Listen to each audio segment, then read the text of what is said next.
Hey guys, gals, and MBs. I'm here today with the Behringer K2, and if you do not know, this is a clone of the famous Korg MS-20.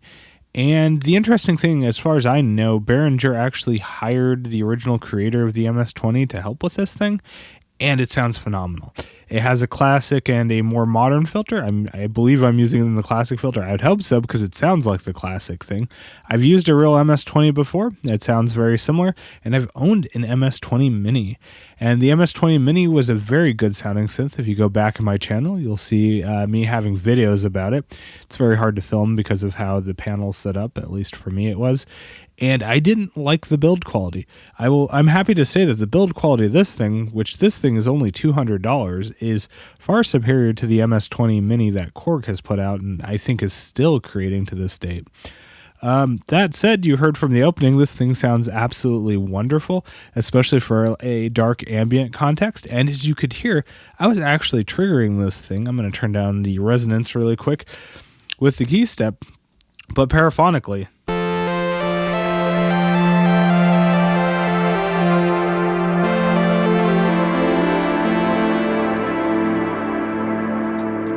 I forgot I had my awesome effects going there, but you get the point.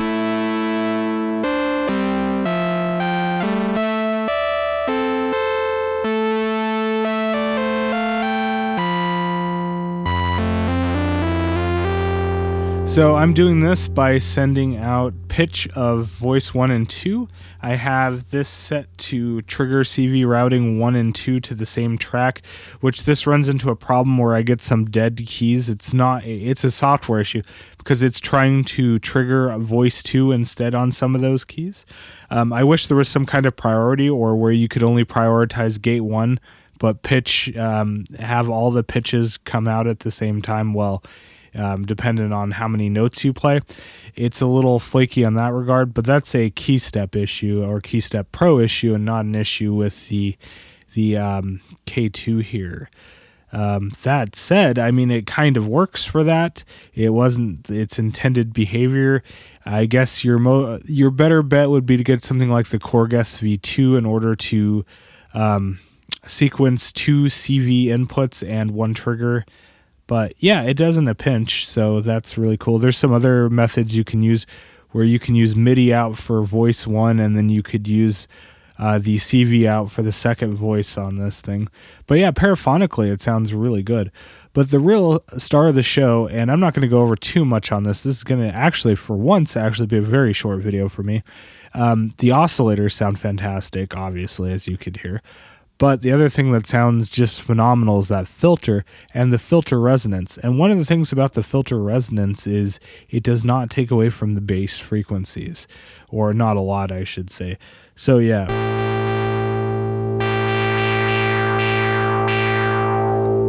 You can hear that when you get it up aggressively.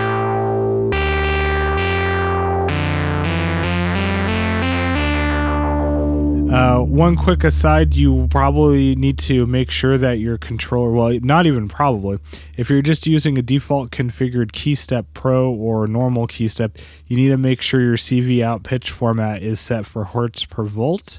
That's because that's what the Korg uses here. And you need to set the trigger to S trigger.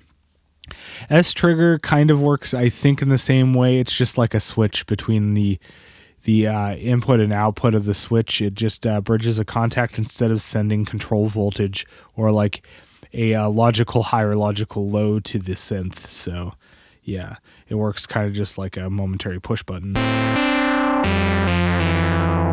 yeah, that resonance is what really gets it. We can hear it for filter 1. It's not as fun. Still sounds very good, just not as good as that classic filter. But what really gets it is when you get a sweep going. So if you get you just get so many rich harmonics in that. It sounds almost like oscillator syncing and things along those lines, but it's just gorgeous, especially through a reverb.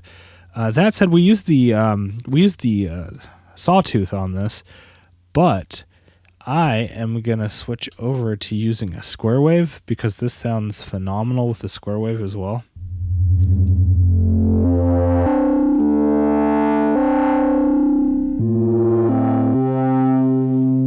Yeah, so let's make this a little simple because it's kind of hard to trigger two at the same time because, like I said, the little weird issues that it has with that on the KeyStep Pro here.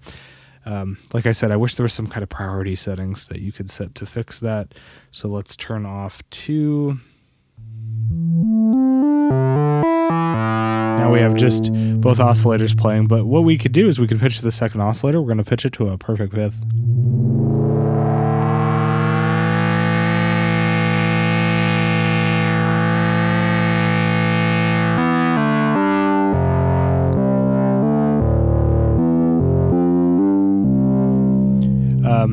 So a little bit of a side on the MS-20 and why I like it so much is it just has that aggressive filter, and on songs like Royksop's Vision 1, if you haven't heard that song, listen to that. That is a fantastic use of the filter on the original MS-20, and if you listen to a lot of Ladytron's music, you can hear a lot of usage of the MS-20 on those songs. But yeah, just that aggressiveness, especially with a square wave. It's so bassy. I hope you're listening to this on headphones, but geez.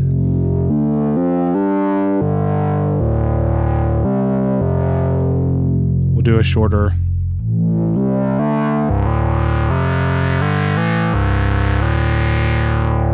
Let's add my effects back in.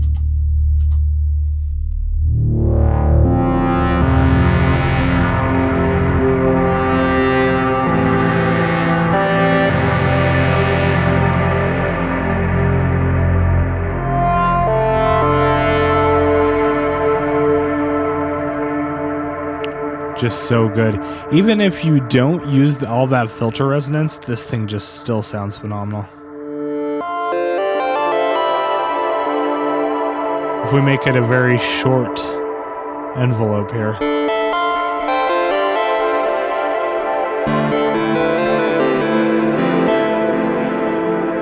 Let's actually just go to using one oscillator, and then you can get some really good space rock, space music, ambient music vibes with it.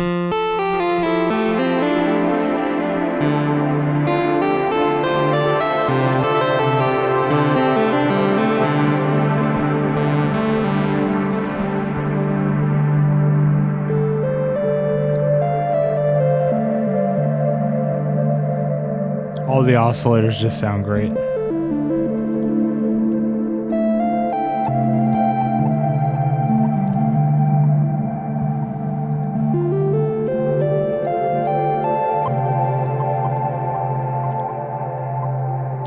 So one of the other things that I want to put out here, one of the things that I'm doing here is I have envelope generator 1 patched into the low pass filter. So this will control the sweep of the low pass filter. That's why you see the low pass filter down to 0 here. And you have an EG/external here that controls how much of that goes in and does its thing. So like here, let's go to something with some more harmonics so we're not just filtering the amplitude.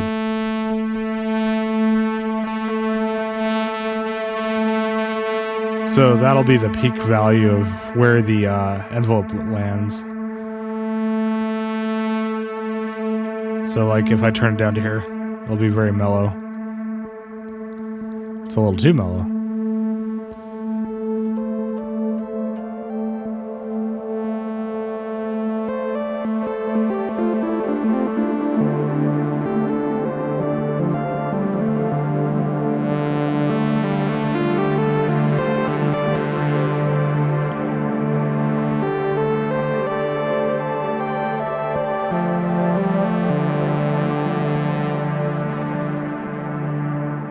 So yeah, that's just wonderful sounding. Mainly I just wanted to kind of do like a little show and tell of what this thing can really do, especially with some effects and some of the unique properties, especially the resonance on that filter. The recent acquisition of the monopoly, the Behringer monopoly, I love the filter on that thing too, and the resonance is really nice, but this is special in its own way. Yeah, it just lends itself to the kind of music I generally do. I don't do that much dark ambient, but maybe I'm going to get into it with this thing. So Yeah, if you look at, I don't know if I just said that, but if you look at some of my previous videos, I have an MS-20 Mini, or I had an MS-20 Mini, and I didn't much care for its build quality. The build quality of this thing is a lot better than the official Korg MS-20 Mini, and yeah, the pots feel a lot nicer on this. I had some pot issues on one of my units. I had a power supply issue on another unit, and then when I finally got a unit that was all up and working, I'm like, oh, is this going to fail on me? So I ended up selling it and hoping that they were originally going to come out with a full-sized version again, because I borrowed an original full-sized version of the MS-20 way back in the day and really adored it. They did, but then the K2 came out, and it's more friendly to the environment that I want to use, where I want to use my own keyboard and actually film the thing, because this is much easier to film than that toaster oven of a synth. So yeah, it's a very weird layout, but it was the 70s, so they didn't have really standardized layouts for electronic keyboard instruments, I should say. Obviously pianos and harpsichords and clavichords and things like that already existed, but yeah, just kind of messing with it at this point. Yeah, and the MIDI works pretty well on this. One thing I will state, the interesting thing I noticed, and I never noticed this about my MS-20 because I don't think I've ever really sequenced it externally using CV, but the envelope generator light on this does not come on when you're using the trig and CV input on this. It must be a circuit thing, because on the MS-20 Mini, it's the same. It only comes on with the internal key bed or MIDI in. So I thought there was a defect. There's not. Be aware of that. The envelope generator light will only kick on when it's triggered by MIDI, or, well, in this case, it's only MIDI, but the original, I shouldn't say original, but MS-20 Mini kind of has that thing. I was trying to troubleshoot something earlier today, and that's kind of what that led me to, and I should have just listened to the output instead of looking with my eyes, but yeah. I wonder what else I could really say about it, because I want to keep this quick. It does have internal automatic calibration of the oscillator, so that's really nice. You don't have to go through a lot of the effort of trying to manually tune this to get it into tune for its calibration, so that's neat. The price point's right. $200 is amazing for a synth of this quality, and especially that sound if you're looking for the sound of an MS-20, which I was, and this really did it. I've had this for quite a few months. You haven't seen it in videos. I've been using it off camera. I've been trying to make some music with it. It's very aggressive, so it only really lends itself to certain parts of a song, but that's one of its strengths, obviously. So yeah, I just wanted to kind of throw out what I use it for, the sounds I try to get out of it, and some using it paraphonically with the key step is pretty cool. A little limited on, I wish you had more options on the Key Step Pro here, but yeah, thanks for watching. I'm sorry this video was kind of all over the place. Again, I just wanted it to be very quick. If you like this kind of content and you haven't subscribed already, go ahead and subscribe and give me a like if you like this kind of content.